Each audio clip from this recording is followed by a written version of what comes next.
Salut à vous, j'espère que vous allez bien. Aujourd'hui, on va décortiquer ensemble Agent Builder versus N8N. Donc Agent Builder, c'est quoi? C'est le nouvel outil no-code sorti par OpenAI le 6 octobre 2025, donc il y a de ça 10 jours. Et donc, il y a beaucoup de gens, beaucoup de contenus où les gens se sont mis à dire que Agent Builder allait remplacer N8N. Et je vais vous expliquer pourquoi c'est totalement faux et pourquoi je pense que le positionnement de OpenAI est pas du tout d'aller se battre contre N8N, mais plutôt d'aller proposer un outil qui permet de construire des agents au sein de l'écosystème OpenAI pour développer des use cases intéressants pour les builders au sein de l'écosystème, tout en complémentant leur agent d'outils type N8N. Donc on va passer en revue les forces et les faiblesses des deux solutions. Mais déjà, je voulais vous montrer un peu l'interface, comment y accéder. C'est assez simple, vous tapez Agent Builder, direct vous allez tomber sur la plateforme. Ici vous avez un guide qui vous permet un peu de comprendre ce qu'est Agent Builder. Et ici vous allez pouvoir, dans Agent Builder, créer votre premier workflow. Ce qui est intéressant, c'est que vous avez des templates ici. Donc pour l'instant il n'y en a que 6. Je pense qu'ils vont l'enrichir au fur et à mesure, et pourquoi pas aussi mettre des templates en public, facilement accessibles. Donc on va cliquer sur par exemple Customer Service. Et donc vous voyez que c'est une interface no-code comme N8N, à la différence près que c'est beaucoup plus léger en fait. Quand on arrive dessus, on a vraiment les différents nœuds qui vont nous permettre d'exécuter des actions ou de déclencher d'autres actions en fonction de conditions par exemple. Mais on n'a pas, comme sur N8N, une interface assez austère avec plein de boutons partout.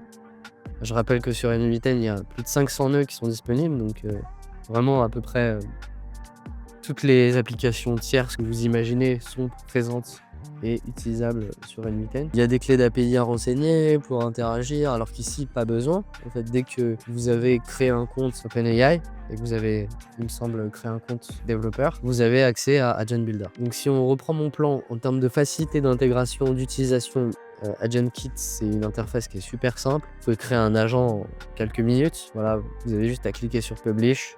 Votre agent, il est prêt. Les nœuds sont assez évidents, sont assez explicites. Ici, on a un start qu'on ne peut pas changer. Alors que par exemple, sur N8N, le start, pour ceux qui sont déjà initiés à N8N, en fait, c'est un trigger. Donc le trigger, c'est ce qui va déclencher l'automatisation. On a un trigger click, on a un trigger temporel. Donc en fonction d'une intervalle, il va venir se déclencher. Et on a comme ça tout un tas de triggers qu'on va pouvoir utiliser. Ici, on a plein d'autres triggers. Même des triggers qui sont liés à des applications tierces. Donc la courbe d'apprentissage effectivement de N8N est beaucoup plus élevée, beaucoup plus forte. Et c'est pour ça que pour AgentKit, je donne un 8 sur 10, N8N un 6 sur 10 en termes de facilité d'utilisation.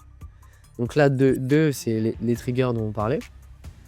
AgentKit, je mets 1 sur 10 parce que en fait on n'a pas de trigger. Le seul trigger c'est le start. Et donc si vous faites preview, vous allez rapidement remarquer que en fait le seul trigger c'est la réception d'un message utilisateur. Et donc ça me dérange.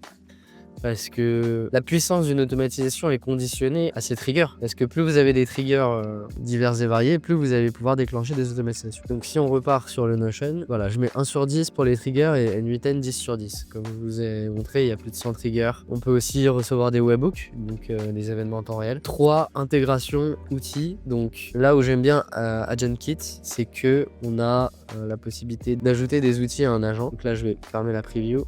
Et là, si on va dans Agent, on a des outils ici. Et donc, on peut connecter à un serveur MCP. Donc, un serveur MCP, c'est ni plus ni moins qu'un moyen d'interagir avec une application tierce à travers un protocole d'échange d'informations. Donc, par exemple, si vous connectez Gmail, vous allez pouvoir consulter les mails que vous recevez. Si vous mettez Google Calendar, vous allez pouvoir consulter votre calendrier. Et avec des droits plus ou moins avancés, type view ou delete ou date en fonction de ce que vous voulez faire. Donc, comme je disais, N8N c'est plus de 500 intégrations natives. Tu peux faire des requêtes universelles, donc avec HTTP request. Voilà, donc ça vous permet de faire n'importe quelle requête REST à n'importe quelle API. Donc c'est vraiment un des nœuds les plus puissants sur N8N. Au niveau des modèles, AgentKit, c'est uniquement les modèles OpenAI, évidemment, alors que N8N, bah, c'est modèle agnostique. Si vous mettez AI Agent ici et que vous choisissez un modèle, vous voyez qu'il y a à peu près tous les modèles. Mistral, Anthropic, DeepSeek, Grok, etc., etc. Donc là, c'est vraiment une force pour N8N. Et c'est pour ça que pour AgentKit, je mets 6 sur 10 et N8N, je mets 10 sur 10. UI and ChatKit. En fait, AgentKit permet de créer des widgets. Et donc, les widgets, c'est un peu, je trouve, ce qui fait la force de Agent Builder. C'est ce qui va vous permettre de proposer un format de sortie de l'information de manière bien plus esthétique et présentable que la sortie de N8N. Et donc, je vais vous montrer comment ça se passe. Ici, par exemple, dans cet agent, vous avez un format de sortie. Format de sortie, ça peut être du texte, du JSON ou un widget. Et donc ce widget, il est ici. C'est la manière dont sera présentée l'information. Et on voit que c'est un tableau. Et donc on a d'autres widgets qu'on peut choisir. Donc là, si on clique sur Edit, on va pouvoir éditer le widget. Et là, vous voyez que le widget, il est ici. Et vous avez plein d'autres widgets qui sont disponibles dans la galerie. Donc c'est ni plus ni moins que du code HTML que vous allez pouvoir récupérer sous forme de réponse. Et donc vous allez pouvoir avoir des réponses plus adaptées. Par exemple, vous avez un agent qui est censé vous proposer une playlist de musique, bah, vous pouvez renvoyer ce widget. Et donc il y a tout un tas de composants que vous pouvez utiliser. Hein. C'est vraiment ça. Ça ressemble à du HTML, quoi, pur et dur. Et vous allez pouvoir créer votre widget et l'associer à votre agent. Donc là, on peut faire un test si vous voulez. Preview, hop, information about.